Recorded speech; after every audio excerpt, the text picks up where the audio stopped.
Welcome to Catalog Music. My name is Rich. Today we're diving into Let God Sort 'Em Out by Clipse. On my first listen, straight through, start to finish, I thought it was just okay. Push sounds like Push, which is fine. Malice also sounds like Push, to the point where I couldn't always tell them apart. The beats were great, and to me, Pharrell stole the show, but the album was just kind of like mid to me, maybe like a 5 out of 10.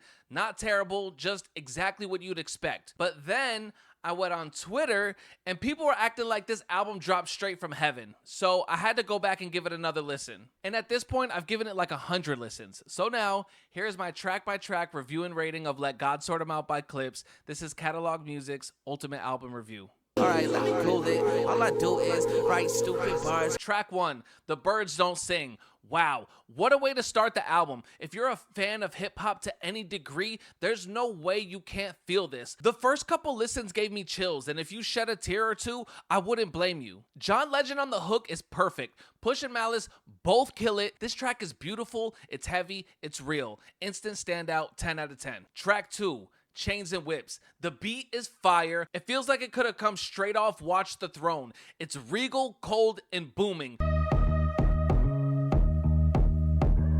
The hook is vicious. I definitely would have mobbed to this as a teenager. Choke my neck, nigga, and ice my bitch. Beat the system with chains and whips. Push sounds like Push. Malice also sounds like Push. Not bad, just exactly what you'd expect. Pharrell's little part on both ends of Kendrick's verse is cool. It's a nice little accent piece. And Kendrick's verse is diabolical. Easily my favorite verse on the track, 7 out of 10. Track 3, POV. I like the laid-back vibe of this beat. It feels like it could have come out of the movie The Warriors. The hook flows nicely, but the content just doesn't hit for me. Push definitely has the best verse on the track, but honestly, that's not saying much. Tyler's verse is corny, but then again, Tyler's just kind of corny in general. Sorry. When I first heard Tyler's verse, I thought it was really good, but that's Tyler's superpower. His beats are fire and he knows how to create a vibe. His voice and delivery command attention and respect. Tyler raps like if you don't feel his shit, then you're stupid, and he doesn't care anyways. The moving dirty whites like mosh pits is a dope line though. It carries the entire verse. The beat switch for Malice's verse is terrible. The beat itself is fire,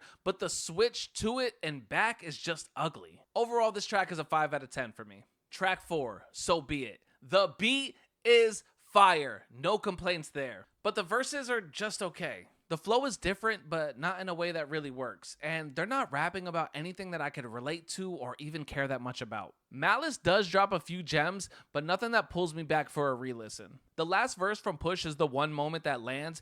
It's short, but it feels personal and real in a way that the rest of the track isn't, but it isn't enough to save the track. I give it a 4 out of 10. Track 5, Ace Trumpets. The first time I heard this song, I turned it off almost immediately. Yellow diamonds look like pee-pee? Push. What are we talking about? But to be fair, he does follow it up quite nicely. Bitches fly from DC on my private. I love the double entendre and innuendo there. The beat is fire, a continuing trend for the album. The hook is meh.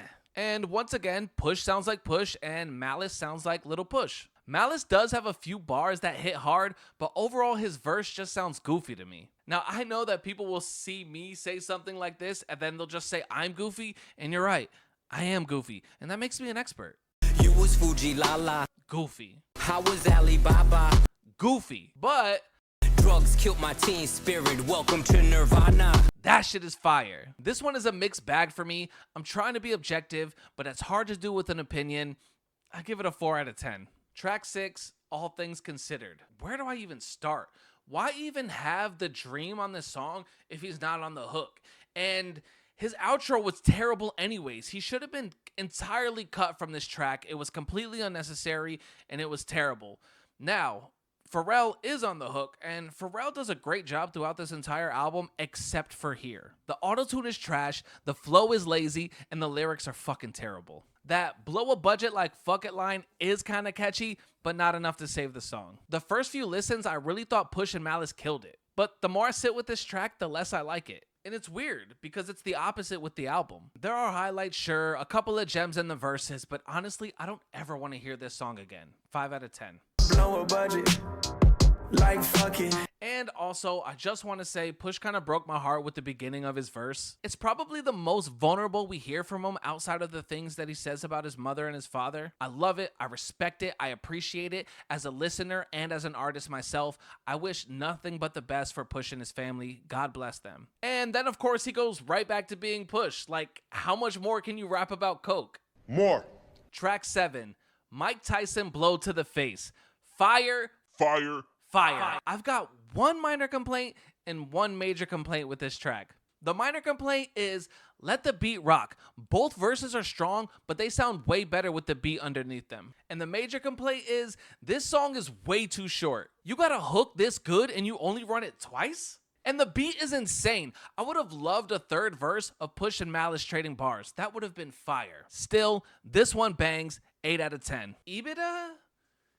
Earnings before interest and something, I don't know. My first thought was, damn, I wish we could have got that Child Rebel Soldier album back in 2009 with Lupe Fiasco, Pharrell, and Kanye. That would have been fire. Pharrell's verse was really more of an intro, and I like it. His flow and the beat complement each other so well. And then Push and Malice come in, and it's kind of like the opposite. It's like the beat is driving forward, and their verses are pulling back, if that makes sense. And honestly, not a single one of them is talking about anything that I could relate to or care about. And that's okay. I'm sure this track hits for some people, just not for me. 5 out of 10. Track 9, FICO.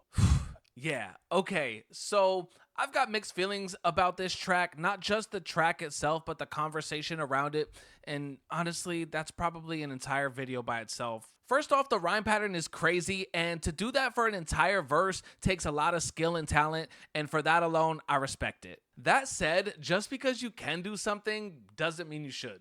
And maybe it's just me, because I know a lot of people love this track. They are going crazy over it on Twitter. But I think it would have hit harder if the pattern was just sprinkled in instead of just riding it the whole verse. Also, the rapping about stuff that I really don't connect with at all, and that's fine, it's just not for me. And the hook, yeah, I don't care for it. But now, I said all that, and I'll say this. This rhyme pattern has been stuck in my head for days. I woke up this morning like, Some niggas get the luck of the draw. For others, life is a dice roll. And waiting on faith ain't for us. yeah, that shit is so fucking fire. 8 out of 10. Track 10, Inglorious Bastards. I know my old friend Riggy either loves this track or hates this track. So we used to be in a rap group. It was called Real Music, but never mind. Anyways, Riggy's a huge Push fan, and when we used to freestyle all the time, one of his like go-to lean-on lines, if you know anybody who raps and freestyles, like we all have like a go-to lean-on line or word or phrase or something that we say when we can't think of what to say next to give ourselves time to think.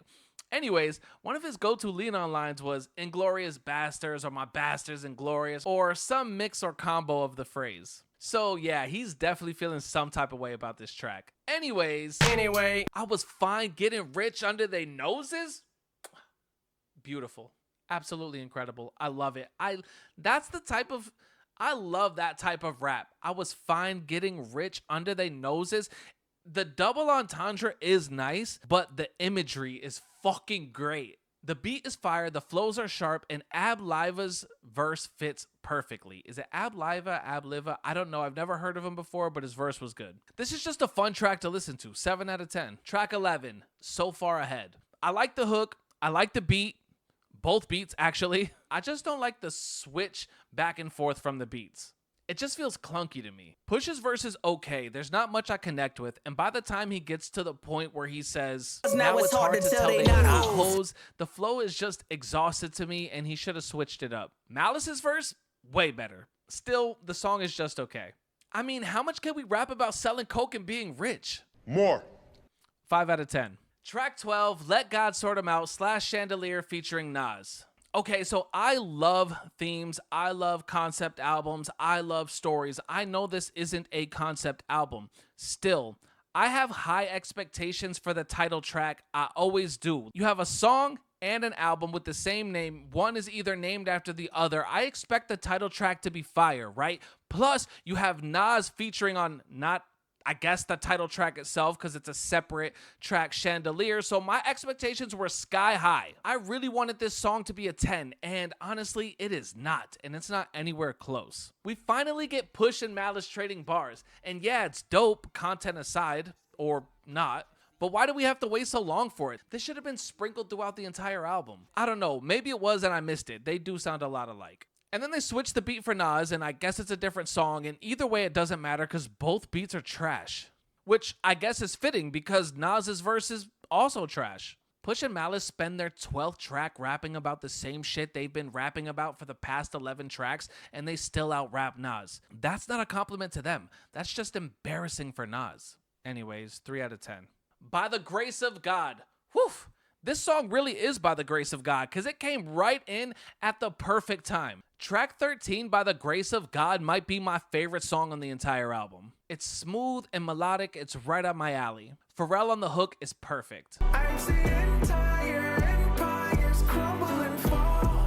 That line, I'm singing my heart out every single time it comes on. Push and Malice absolutely kill it here. This track hits hard with self-awareness, honesty, and realness. They're thoughtful, reflective, and they tackle subjects that you could feel deep. Tragedy, perseverance, hope, and they're not just bragging. It's them looking into a mirror critically and vulnerably. I could go on, but you get it. 10 out of 10.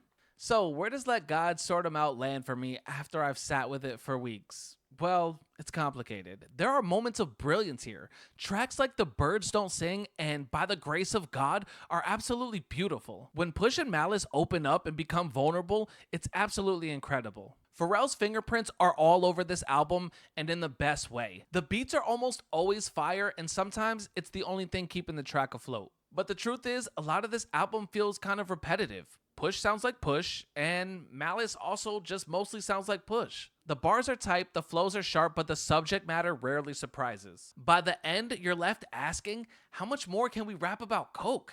More. It's not a bad album, not even close. It's just not for me.